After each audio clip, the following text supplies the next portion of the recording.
Il y a des clients, quand tu tapes la porte, qui touchent les seins des femmes, qui touchent les fesses des femmes. C'est des trucs qui sont courants dans les hôtelleries.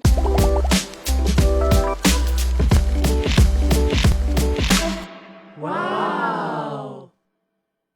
Je m'appelle Keke Raissa Rachel, j'ai 46 ans, j'ai 5 enfants. Je suis gouvernante à l'hôtel Ibis. Nous sommes en grève depuis 15 mois.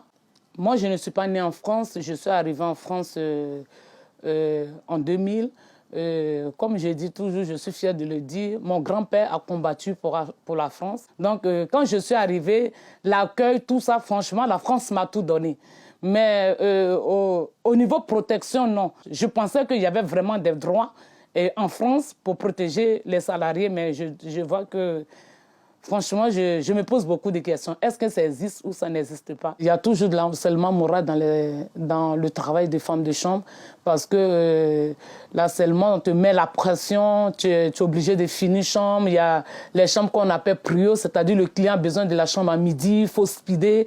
Pourtant, ils savent bien que tu as 30 chambres, 28 chambres, 40 chambres, ce qui est impossible. Mais on t'oblige de le faire. Et si tu leur dis les 30 chambres sont trop, les 40 chambres sont trop, et là, on t'envoie un courrier d'avertissement ou de licenciement. Et même on te dit, si tu n'es pas d'accord, tu retournes chez toi. Ou si tu n'es pas d'accord, il y a le pôle emploi, tu peux aller là-bas. On se sent vraiment coincé parce qu'ils se disent aussi on n'a pas le choix, c'est des gens qui quittent chez eux, qui viennent en Europe pour se chercher. Donc, ils ont besoin du travail, ils ont besoin d'aller à la préfecture pour renouveler les titres de séjour parce que à la préfecture, on nous demande des fiches de paie. Donc, ils savent qu'on est vraiment, on a besoin de ce métier-là. Les harcèlements sexuels, il y en a. Il y a des clients même qui touchent les femmes. Il y a des clients, quand tu tapes la porte, quand tu ouvres la porte, qui touchent les seins des femmes, qui touchent les fesses des femmes. C'est des trucs qui sont courants dans les hôtelleries. Ce n'est pas de l'amusement. Quand une femme te dit dans un hôtel que j'ai été violée, c'est la vérité parce que ce n'est pas du mensonge, mais c'est le jugement des gens qui font que les gens n'arrivent pas à dénoncer. Nos revendications dans cette grève, c'est les conditions de travail. On nous demande de faire 17 minutes dans une chambre, c'est-à-dire 3 chambres et demie par heure, ce qui est impossible.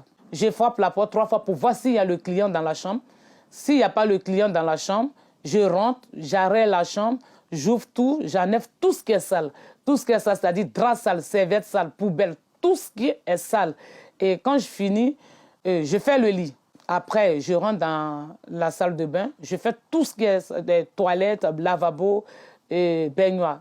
Et quand je finis, je viens, je passe l'aspirateur et je fais la poussière. Et tout ça, on nous demande en 17 minutes. Ça nous rend malades, ça nous abîme le corps. Ce qu'ils oublient, c'est qu'on les rend riches quand même. Parce que le travail, le métier des femmes de chambre les a rendus des milliardaires. Le groupe Accor, c'est un grand groupe, c'est des milliardaires. Mais si nous ne travaillons pas, comment est-ce qu'ils vont être riches? Donc, ils profitent aussi de nous pour être riches. Donc, le minimum qu'on leur demande, c'est de nous donner. Ils ne vont pas nous laisser. C'est comme une punition. Ils nous punissent, c'est-à-dire qu'ils préfèrent payer les avocats, ils préfèrent payer les huissiers de justice et humilier les femmes qui réclament seulement leurs droits. Après cette victoire, que j'irai dans les féministes pour lutter contre ce système-là. Parce qu'il faut aider toutes ces femmes qui souffrent dans l'hôtellerie, parce qu'elles en ont besoin. C'est des femmes qui n'arrivent pas à s'exprimer, qui n'arrivent pas à parler, qui gardent tout au fond d'elles.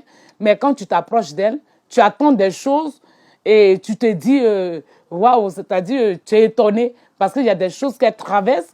Si tu ne vas pas vers elles, elles ne savent pas. Et ça, il faut créer une grande association avec les féministes pour aider ces femmes-là. On en a besoin.